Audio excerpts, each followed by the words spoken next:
PM Modi ने जैसे ही कहा कि सोना मत खरीदो, पेट्रोल डीजल बचाओ, वैसे ही पूरी गोदी मीडिया उनके चरणों में लेट गई। अंजना से लेकर रूबिका, चित्रा, सुधीर, सभी चाटुकार एंकर सोना ना खरीदने के फायदे गिनाने लग गए। और यकीन मानिए, चाटुकारिता करते हुए ऐसे ऐसे फायदे गिनाए गए हैं कि सुनकर आप भी हैरान रह जाएंगे। अगर भारत के लोग 1 साल तक प्रधानमंत्री मोदी की अपील पर अमल करते हैं, 1 साल, तो विदेशी मुद्रा भंडार में $115 बिलियन बचाए जा सकते हैं। सुना आपने? हालांकि ये तो कुछ भी नहीं है, क्योंकि इन लोगों ने केवल फायदे ही नहीं गिनाए हैं, बल्कि जो भी पीएम मोदी पर सवाल खड़े कर रहा है उसके खिलाफ देशद्रोही जैसा नैरेटिव सेट कर रहे हैं। सियासी तौर पर यह कदम उठाने की बात की जा रही है, तो इसमें क्यों इतना आप लोगों को, विपक्ष को पेट में दर्द हो रहा है? मोदी ने अगर गोल्ड कम खरीदने को कहा, फॉरेन ट्रेवल कम करने को कहा, तो इसमें इतनी हाय तौबा मचाने की क्या जरूरत? देखा आपने, चाटुकारिता की हर एक सीमा पार की जा रही है। आज इन चाटुकारों में इतनी हिम्मत नहीं है कि पलटकर भाजपा से सवाल पूछ पाए कि सारा ज्ञान और अपील अब तक कहां था। चुनाव के बाद ही सारी देशभक्ति क्यों याद आ रही है? क्योंकि चुनाव तक तो सब अमृतकाल चल रहा था, फिर अचानक से त्याग करने की सलाह क्यों दी जा रही है? क्या केवल वोट के लिए अब तक सारी चिंताएं दबा कर रखी गई थी? ये सवाल पूछने की हिम्मत आज देश की मीडिया में नहीं है। हालांकि लोगों ने जरूर पूछे, जिसके बाद विश्व गुरु की छवि पर असर पड़ने लगा।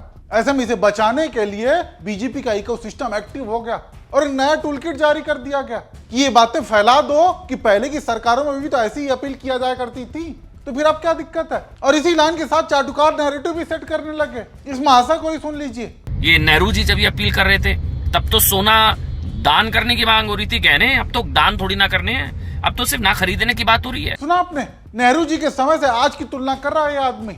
ऐसे में तो इन लोगों से पूछा जाना चाहिए कि फिर कहां गया विश्व गुरु मॉडल, नया भारत का सपना? क्या तब के भारत में और आज के भारत में इतना भी नहीं बदला कि तब के समय से तुलना की जा रही है? अगर हर मुश्किल में तुलना यूपीए और 1965 से ही करनी है, तो फिर 12 साल में सत्ता में बैठकर बदला क्या? आज डॉलर का ज्ञान दिया जा रहा है। हालांकि इन चाटुकारों में यह सवाल पूछने की हिम्मत कभी नहीं हुई कि जो डॉलर यूपीए के समय में 50-55 हुआ करता था, वो मोदी सरकार में 95 पार पहुंच चुका है। उसकी जवाबदेही किसकी बनती है? खैर, सबका छोड़िए, खुद नरेंद्र मोदी क्या कहते थे उस वक्त जब दूसरी सरकारों में अपील की जाया करती थी, वो सुनिए। कि आर्थिक संकट इसलिए पैदा हुआ है कि लोग सोना खरीदते हैं। बताइए, आपके गले उतरता है भाई? सुना आपने? जब दूसरी सरकार हो तो उसकी मंशा पर सवाल उठाओ, लेकिन आज खुद सरकार में है तो एजेंडा चलवाया जा रहा है। और हाँ, यही नहीं, एक और बयान सुनिए नरेंद्र मोदी का, जब संसद में खड़े होकर आर्थिक संकट पर नेहरू जी का मजाक उड़ा रहे थे। उस समय नेहरू जी लाल किले से देश को संबोधन करते हुए क्या कह रहे हैं? कभी कभी कोरिया में लड़ाई भी हमें प्रभावित करती है, इसके चलते वस्तुओं की कीमतें बढ़ जाती है। इति नेहरू जी, भारत के पहले प्रधानमंत्री, और यह हमारे नियंत्रण से भी बाहर हो जाती है।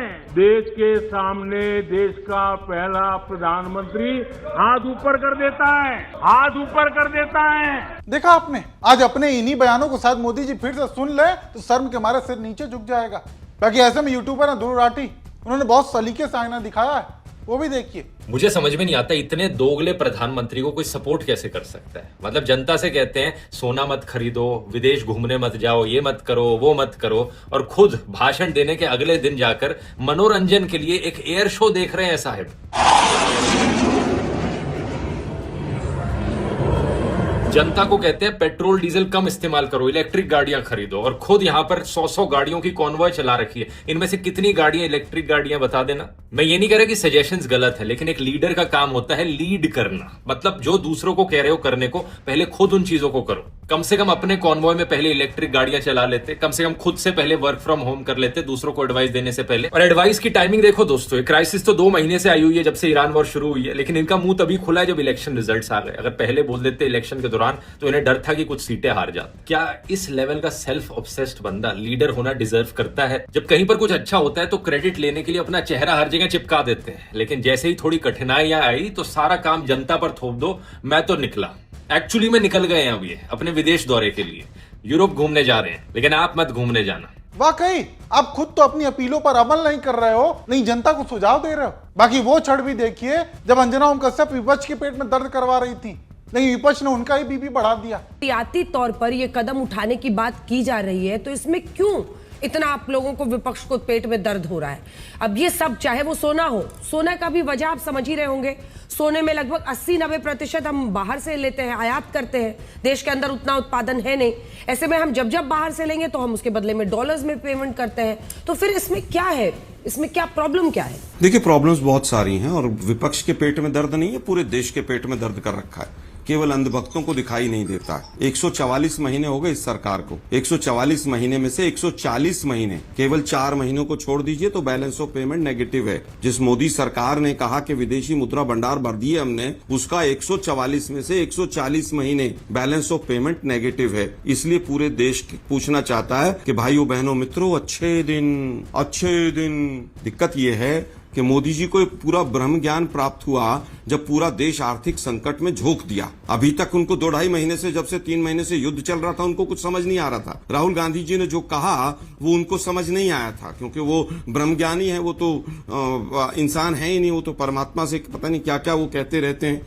अभी सुधांशु भाई ने कहा कि वहां 2% बढ़ गया, वहां 10%, वहां 20%, और भारत में कुछ बढ़ा ही नहीं। 1060 रुपए कमर्शियल गैस के बढ़ा दिए। अगर 1 जनवरी से अगर देखें तो दुगने दाम हो गए। 1518 से लेकर वो 3100 रुपए पर चले गए। इनको परसेंटेज ही कैलकुलेट करने नहीं आए। वाकई ये भी नैरेटिव बड़ा चलाया जा रहा है कि भारत में कहां किसी चीज के दाम बढ़े हैं, जबकि अभी हाल ही में कॉमर्शियल सिलेंडर के दाम एक झटके में 993 रुपए बढ़ गए। क्या वो गिनती में नहीं आता? खैर, अब जब जनता ने पीएम मोदी की अपील पर सवाल पूछने शुरू किए, आईना दिखाना शुरू किया, तो अब ये खबर पूरे जोर शोर से प्रचारित की जा रही है कि पीएम मोदी के काफिले से कुछ गाड़ियां कम कर दी गई हैं ताकि पेट्रोल बचाया जा सके।